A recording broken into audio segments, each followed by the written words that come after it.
এরকম পাখির কলকাকলিতে ঘুম ভাঙলে কার না ভালো লাগে। হ্যালো ভিউয়ার্স, আসসালামু আলাইকুম। Welcome back to my channel Tarana inspiration. নতুন আরও একটি ভিডিও ব্লগে আপনাদেরকে স্বাগতম। সকালে ঘুম থেকে উঠে নাস্তাটা কমপ্লিট করে নিয়েছি। আর নাস্তা কমপ্লিটের সাথে সাথেই আমি বেশ কিছুদিন আগে একটা পার্সেল অর্ডার করেছিলাম, সেটাও চলে এসেছে। পার্সেলের ভিতরে কী আছে তা তো অবশ্যই আমি আপনাদের সাথে শেয়ার করব। পাশাপাশি আমি শেয়ার করব এটার দাম কত, কোন পেজ থেকে নিয়েছি, আর আমি এটা কিনে কি ভুল করলাম।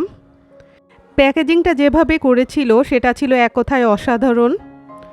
এখানে কাঠের গুঁড়ি দিয়ে, বাবল র্যাপ দিয়ে, পলিথিন দিয়ে সুন্দর করে পেঁচিয়ে পেঁচিয়ে আমাদের জিনিসগুলো পাঠিয়েছে। যদিও অনেক জিনিস ছিল কাঠের, অনেক জিনিস ছিল কাচের, কিন্তু ওনারা সবগুলোই খুব সুন্দর করে আমাদেরকে সেন্ড করেছে। আর আমি যে পেজ থেকে এগুলো নিয়েছি সেটা ছিল ওয়াটাম বাংলাদেশ। অনেকগুলো পেজেই এরকম জিনিসপত্র পাওয়া যায়, কিন্তু আমার কাছে তুলনামূলকভাবে ওয়াটাম বাংলাদেশের প্রাইস একটু কম মনে হয়েছে, সেজন্য আমি এই পেজ থেকে এইগুলো অর্ডার করেছি। যেগুলো অর্ডার করেছি সেগুলো তো একদম ঠিকঠাক মতোভাবে আমাদের হাতে পৌঁছেছে। আর সাথে এই যে চা নাকি কফি, এটা আমাদের গিফট করেছে, এজন্য অনেক ধন্যবাদ ওনাদেরকে। আর যেহেতু প্যাকেজিংটা অনেক ভালো ছিল তাই খুলতে অনেক টাইম নিয়েছে। আমার বেবিও তার পাপাকে এখানে হেল্প করে দিচ্ছে খোলার জন্য। তো প্রত্যেকটা কাচের জার কিন্তু খুবই সুন্দর করে প্যাকেজিং। আর এগুলো তো আমি আপনাদের সাথে সব কিছু শেয়ার করবই। তার আগে দুপুরের রান্নাটা শেষ করে আসি। তো চলুন কিচেনে চলে যাই। কিচেনে এসে আজকে ভাবছিলাম কি রান্না করব, তারপরে ভাবলাম যে গরুর মাংস দিয়ে তেহারি রান্না করে ফেলি। তো তেহারির যে প্যাকেট রাঁধুনি গুঁড়া মশলার আর কি, ওই রাঁধুনি দিয়েই আজকে তেহারিটা কমপ্লিট করব রান্না।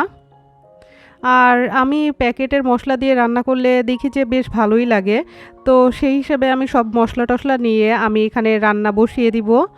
আর এই রান্নার প্রসেসটা আমি অলরেডি আমার অন্য একটা ব্লগে দেখিয়ে ফেলেছি, তাই আর বিস্তারিত দেখাবো না। এখানে রান্না শেষ করে নিয়েছি। রান্না শেষ করার পরে এখন আমাদের খাওয়ার পালা। তো তেহারি রান্নাটা বেশ পারফেক্ট হয়েছিল আর খেতেও বেশ মজাদার ছিল। তো খাওয়াটা কমপ্লিট করা শেষে বিকালবেলা বসলাম আপনাদের সাথে যে সব কিছুর বিস্তারিত দেখানোর জন্য। এইখানে যে উডেন কোস্টারটা দেখতে পাচ্ছেন, এটা একটা পাতার শেপ ছিল, এটার দাম নিয়েছিল 260 টাকা। আর এইখানে যে মশলা অর্গানাইজার দেখতে পাচ্ছেন, এটা ছিল 6 পিসের একটা সেট। 6টাই গ্লাস জার ছিল আর ওটার লিডটা ছিল এয়ারটাইট, আর লিডে ছিল মেহগনি কাঠ। আর এগুলোর প্রত্যেকটাই ছিল 500 ml সাইজের। আর এই জার সেটের দাম নিয়েছিল 990 টাকা, যা অন্যান্য পেজের তুলনায় মোটামুটি অনেক কম।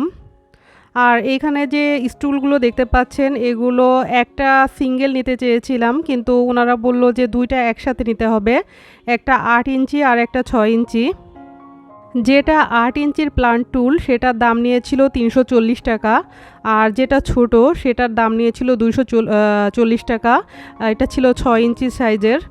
আর এটার ফিনিশিং অনেক সুন্দর ছিল, একদম পারফেক্ট নিখুঁত। এটাও কাঠের ছিল, মেহগনি কাঠের। তো নেওয়ার পরে মনে হয়েছে যে একটা না নিয়ে দুইটা নিয়ে বেশ ভালোই করেছি, অনেক সুন্দর জিনিসটা। তো এখানে কিন্তু দেখিয়ে ফেললাম যে আজকে কি কি নিয়েছি। এখন এগুলো আমি কিচেনে নিয়ে যাব মশলা অর্গানাইজারে। ভাবলাম যে মশলাগুলো আমি সব কিছু দিয়েই ফেলি, ঘরে ফেলে রেখে লাভ নেই। তো কিচেনে চলে আসলাম। কিচেনে এসে আমি এগুলোকে একটু প্রথমে ভিম লিকুইড দিয়ে ক্লিন করে নিব হালকা হাতে। যেহেতু এগুলো বাইরে থেকে এসেছে, মশলা রাখার আগে এগুলো আমি শুকিয়ে নিব ভালো করে।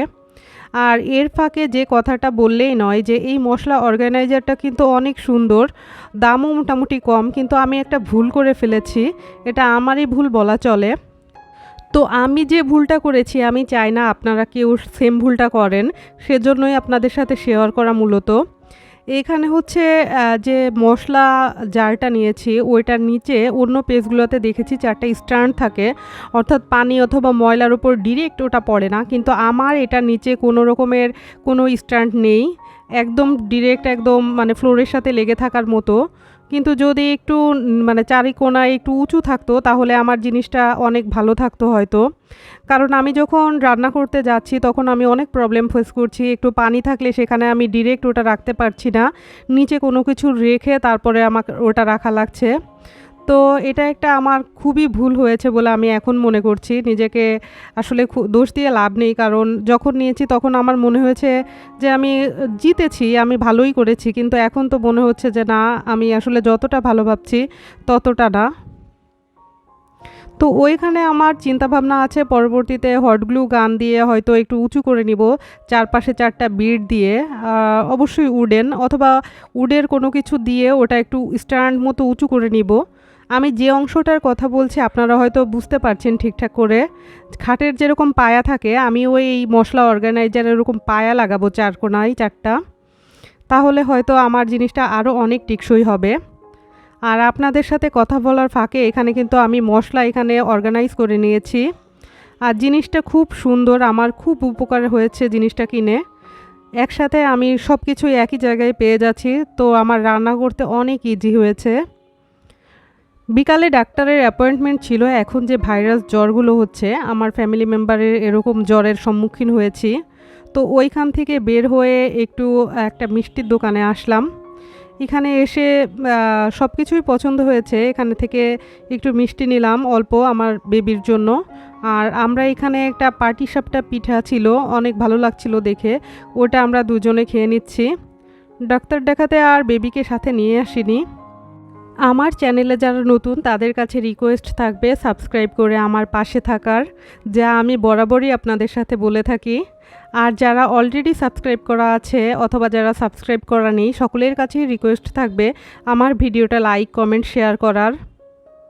সাথে এখানে কিছু ফ্রুটস নিয়ে এসেছিলাম। ফ্রুটসগুলো আমার বেবি এখানে অর্গানাইজ করে দিচ্ছে, সুন্দর করে রেখে রেখে দিচ্ছে। আমি যখনই কোনো ফুটেজ নিতে আসি সেও আমার পাশাপাশি সব কিছুতে আমাকে হেল্প করার জন্য চলে আসে। সে হয়তো এটাতে বেশ মজা পায় সেজন্যই। তো আজকের ভ্লগটা আপনাদের কাছে কেমন লাগলো অবশ্যই কমেন্ট করে জানাবেন, আমি অপেক্ষায় থাকবো। আজকের মতো এখানেই বিদায় নিচ্ছি। আল্লাহ হাফেজ।